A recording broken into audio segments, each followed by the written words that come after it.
Bom, galera, então na nossa última aula nós falamos sobre a espermatogênese, que é a formação do espermatozoide a partir da espermatogônia, que é a célula primordial, a célula 2N, célula que tem 46 cromossomos, 23 pares. Essa célula vai sofrer mitose. Então, a primeira etapa da mitose é a fase de crescimento. Então, a espermatogônia vira espermatócito primário. Ocorre a duplicação dos cromossomos. Então, ela permanece 2N. Depois vem a primeira divisão meiótica, meiose 1, onde um espermatócito 1 dá origem a dois espermatócitos 2. Separação dos pares, a célula era 2N, passa a ser N, 46 cromossomos viram 23 cromossomos. E aí depois vem a meiose 2, porque esses cromossomos estão duplicados, então tem que dividir, né, novamente para separar as cromátides irmãs. Essa célula passa pelo processo de espermiogênese, a espermátide, para se transformar no espermatozoide. E depois nós vimos a ovogênese, né, que é o processo de formação do gameta feminino, que tem o mesmo objetivo, que é formar uma célula com 23 cromossomos, mas ocorre de maneira diferente. Se inicia na vida fetal, né? Então as ovogônias se transformam em ovócitos já na vida fetal. E aí, após o nascimento, esse processo para. Esses ovócitos primários vão ficar parados durante toda a infância. Lá no ovário, eles vão ficar parados. E aí, quando a menina entrar na puberdade, esses ovócitos vão reiniciar o processo de meiose, né? E aí vai ocorrer a formação do folículo ovariano durante essa divisão meiótica, né? Sendo que a divisão meiótica na ovogênese, ela não propriamente forma duas células. Ela é uma divisão do material genético. Está aqui o ovócito primário, aqui no meio, 46 cromossomos, estão vendo? E aí ocorre a primeira divisão meiótica. Só que a gente continua com uma célula, tá vendo? Só que agora com 23 cromossomos.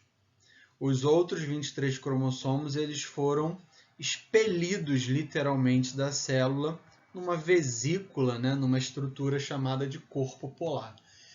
Então a ovogênese ela não visa quantidade, né? Ela só quer mesmo reduzir pela metade o número de cromossomos, tá? Então, as principais diferenças, né, entre a espermatogênese e a ovogênese: a espermatogênese é contínua, a ovogênese ocorre dentro do ciclo reprodutivo da mulher. A quantidade, né, a espermatogênese ela é quantitativa, ela visa quantidade, a ovogênese não. A espermatogênese vai perdurar até o homem morrer, né? Se ele for saudável, enquanto que a ovogênese vai parar na menopausa. E a constituição cromossômica, né, dos gametas nos espermatozoides vai ter uma variação do cromossomo sexual, X ou Y, e na mulher vai ser sempre o X. Aqui nós temos, né, uma variação, uma imagem que mostra a diferença de tamanho, né, a proporção, né, se o ovócito fosse desse tamanho, né, macroscopicamente falando, o espermatozoide seria desse. Então, o ovócito é uma célula bem maior do que o espermatozoide. A questão é que quando o ovócito ele é liberado pelo ovário, ele sai envolvido por duas camadas. Essa camadinha aqui, representada por esse verde claro, é a zona pelúcida. E essa camada aqui, formada por essas célulazinhas redondinhas, é a corona radiata. Então, o ovócito ele sai envolto por essas duas camadas que vão dar trabalho aí para o espermatozoide. Tá? Bem, para o espermatozoide fecundar o ovócito, ele tem que atravessar aquelas duas camadas, a corona radiata e a zona pelúcida. Para isso acontecer, é importante que ocorra a capacitação do espermatozoide, que é a retirada de uma cobertura glicoproteica que fica ao redor do espermatozoide. É como se o espermatozoide tivesse envolvido por uma capa enquanto ele está lá no sistema genital masculino. E aí, quando ele é liberado no sistema genital feminino, ele vai entrar em contato com as secreções do sistema genital feminino, com as secreções uterinas e com as secreções da tuba uterina. E aí é como se isso fosse lavando o espermatozoide, tá? Para tirar essa capa que estava aqui, ó, cobrindo ele. E isso vai permitir que ocorra a reação acrossômica, que é o rompimento dessa vesícula que fica na cabeça do espermatozoide, que é o acrossomo. E aí, quando isso ocorre, ele libera as enzimas que vão permitir com que ele atravesse primeiro a corona radiata, tá? Então, a capacitação dos espermatozoides e a reação acrossômica são consideradas a primeira fase da fecundação. Né? São dois pontos muito importantes para que ocorra a fecundação. Depois, a segunda fase é a passagem do espermatozoide pela corona radiata, né? Atravessar essa camada de células, graças à ação das enzimas liberadas pelo acrossomo e também de enzimas da própria tuba uterina, da secreção tubária. Aí depois vem a penetração na zona pelúcida, essa camadinha que eu falei, né, representada na cor verde, é uma camada molecular, são moléculas, proteínas, carboidratos, formam uma camada molecular aqui, né, ao redor do ovócito. E aí o espermatozoide vai se utilizar das enzimas que estão dentro do acrossomo para degradar as moléculas dessa zona pelúcida e atravessar a zona pelúcida. Depois que isso acontece, que o primeiro espermatozoide atravessa a zona pelúcida e ele entra em contato com a membrana plasmática do ovócito, isso vai estimular o ovócito a liberar enzimas que virão fazer a reação zonal, que é a mudança nas propriedades químicas da zona pelúcida. Então, as moléculas da zona pelúcida vão ser transformadas, vão ser alteradas, para que um segundo, né, para que os outros espermatozoides que venham depois não consigam atravessar a zona pelúcida. Tá? Porque se isso acontecer, se mais de um espermatozoide atravessar a zona pelúcida e liberar os cromossomos no interior do ovócito, vai haver uma alteração numérica de cromossomos. Porque no interior do ovócito tem 23 cromossomos. Um espermatozoide fecundando, mais 23 cromossomos. Isso é o ideal. 23 do ovócito, 23 do espermatozoide, 46 cromossomos. Se um segundo espermatozoide também liberar 23 cromossomos, vão totalizar 69 cromossomos. Isso vai gerar uma célula inviável, né? Uma célula humana com 69 cromossomos, 3 cromossomos de cada, né? 3 cromossomos 1, 3 cromossomos 2, 3 cromossomos 3, 3 cromossomos 10, 3 cromossomos 20. Isso é inviável, tá? Esse zigoto, ele até se forma, mas com 1, 2 dias depois ele se degrada. Ele não consegue, né, se encontrar ali dentro do seu maquinário genético com esse excesso de cromossomos. Então a reação zonal ela é muito importante para evitar que ocorra a liberação, né, de mais de um conjunto cromossômico. Tem que ter só 2 conjuntos. Um conjunto do ovócito, 23, e um conjunto do espermatozoide, mais 23, para produzir um zigoto com 46 cromossomos. Tá? E é isso que acontece, né? Depois que o espermatozoide entra, atravessa a membrana, ele libera lá os 23 cromossomos dele, ó, com os 23 cromossomos do ovócito. Esses 23 cromossomos se reúnem e formam o zigoto, né, com 46 cromossomos, tá? Ao final da fecundação, a gente tem aí a variação da espécie humana, porque ocorre a mistura de cromossomos maternos e paternos, a determinação do sexo cromossômico do embrião, né, se vai ser XX ou se vai ser XY, e aproximadamente 30 horas depois da fecundação, começa a clivagem, que são divisões mitóticas repetidas do zigoto. Então a fecundação ocorreu aqui, ó, na tuba uterina, formou o zigoto, uma célulazinha, a primeira célula, 46 cromossomos, tá? E aí essa célula vai começar a se dividir, fazer mitose. Se divide em 2, e aí cada uma das 2 se divide em 4. Cada uma das 4 se divide dando 8. Cada uma das 8 vai se dividir dando 16. Cada uma das 16 se divide chegando até 32 células. Tá? Isso vai ocorrendo conforme o zigoto vai caminhando, né, entre aspas, vai se deslocando pela tuba uterina em direção ao útero. Conforme o número de células aumenta, né, cada uma dessas células passa a ser chamada de blastômero.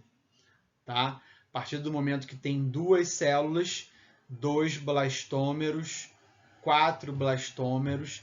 E repara que, ó, continua envolvido, protegido aqui pela zona pelúcida, para evitar que algum espermatozoide ainda tente bancar o espertinho aí e tente liberar os 23 cromossomos dele em algum desses blastômeros e atrapalhar o processo. Então, durante toda a clivagem, o zigoto continua aí envolvido pela zona pelúcida.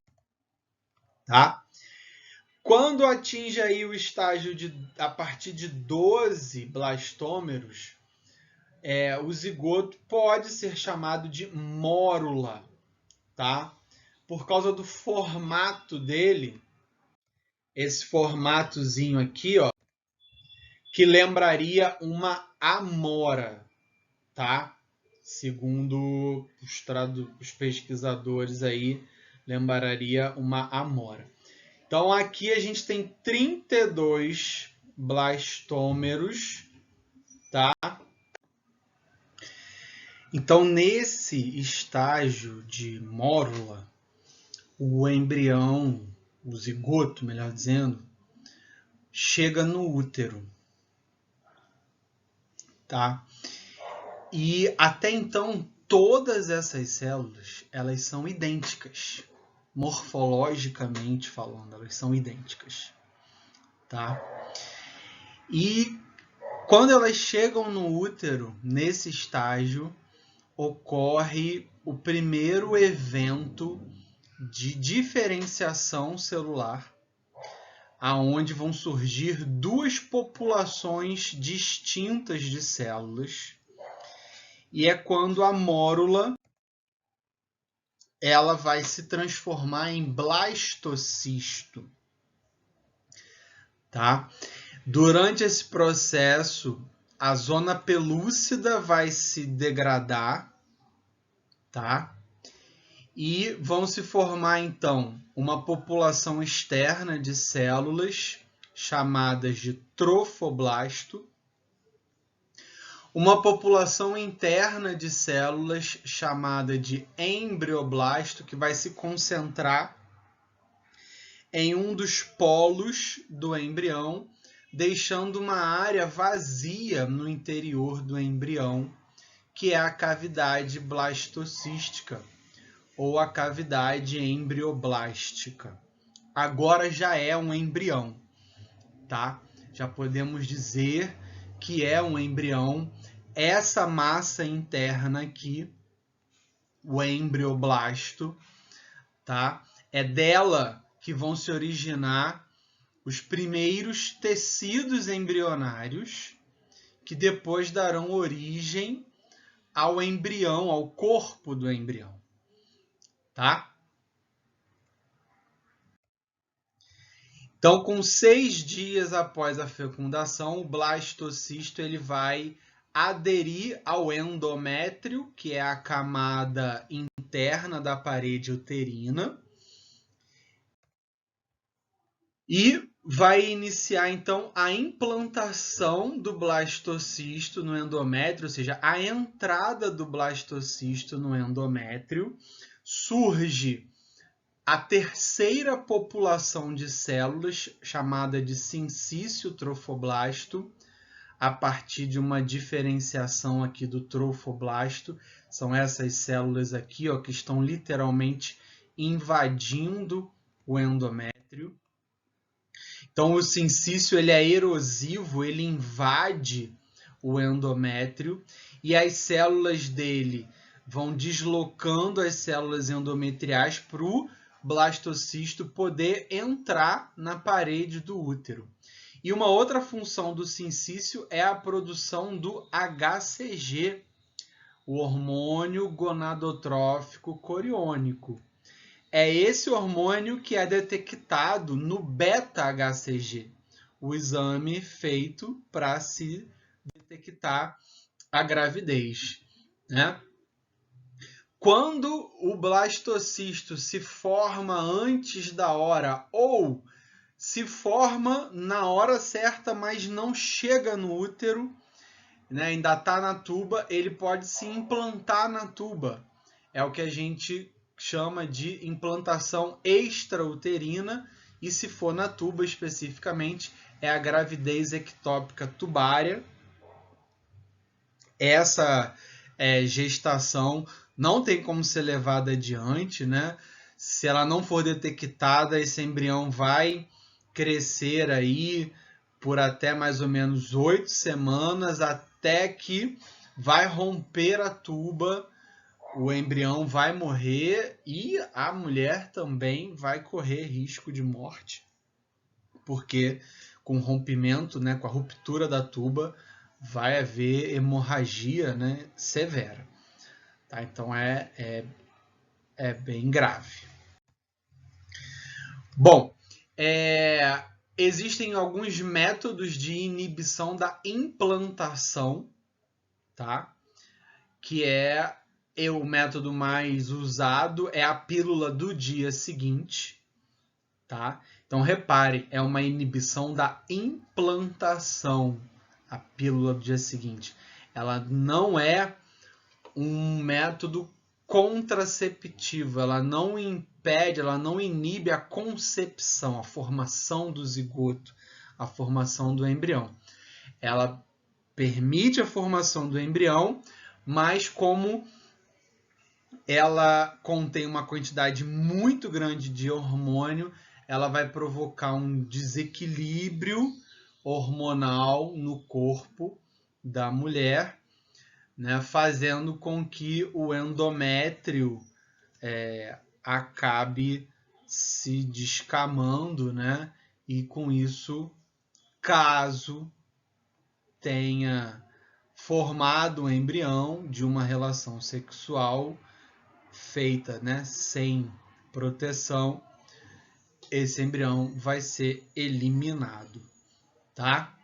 Então é muito importante saber exatamente como os métodos utilizados, né, agem no corpo.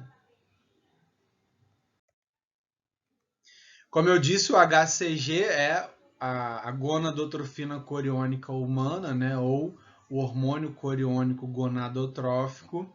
É esse o hormônio que é detectado pelo beta-HCG, tá? Esse hormônio ele é produzido pelo embrião e é ele que vai manter o corpo da mulher produzindo hormônios que vão sustentar ali a gravidez, né? Que vão sustentar o útero para o útero sustentar o embrião. Então é o embrião que se autossustenta, a gente pode concluir assim. Porque ele produz um hormônio que estimula o corpo da mulher a manter a produção dos hormônios para mantê-lo vivo ali dentro do útero, tá? Antigamente, né, no final da segunda semana, quantidades suficientes eram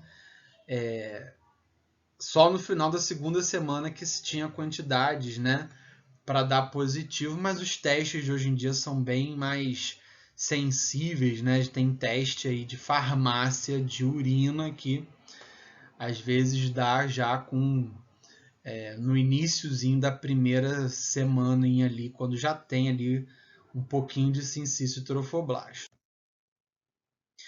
E aí, galera, ao longo da segunda semana, o blastocisto ele vai entrando no endométrio, tá? E durante esse processo de implantação, uma série de transformações no blastocisto vão ocorrendo, mas muitas delas são detalhezinhos muito minuciosos, né? E o que eu queria mostrar de mais importante para vocês era exatamente isso, que o blastocisto, que o embrião, né, ele vai entrando, né, no endométrio e no final da segunda semana, ó, ele está assim totalmente dentro do endométrio. O embrioblasto está aqui, tá? Agora já na forma de disco embrionário, né? Nessa forma aqui, ó, dividido em duas camadas, epiblasto e hipoblasto, né? Deixou de ser aquela massa, né, de células e agora já são duas camadas distintas. É daqui, dessas duas camadas, né, desse disco, tá? Que vão surgir os primeiros tecidos embrionários e depois o corpo, propriamente dito, do feto, né? Por enquanto é um embrião. E aí esse embrião vai se transformar em feto. E isso aqui, essas duas camadas de células, o epiblasto e o hipoblasto, vão se transformar em feto, né? Conforme os dias forem passando. Tá? No final da segunda semana, tá assim, ó, o blastocisto bem grande, ó, tá vendo como ele foi crescendo, né? As camadas externas foram se ampliando, o disco embrionáriozinho tá aqui, ó, epiblasto e hipoblasto. Daqui, né, na terceira semana, esse disco embrionário, esse embrião, vai começar a sua transformação em feto, tá bom? Então era isso que eu queria mostrar para vocês nessa segunda parte do nosso bate-papo aí sobre a biologia do desenvolvimento.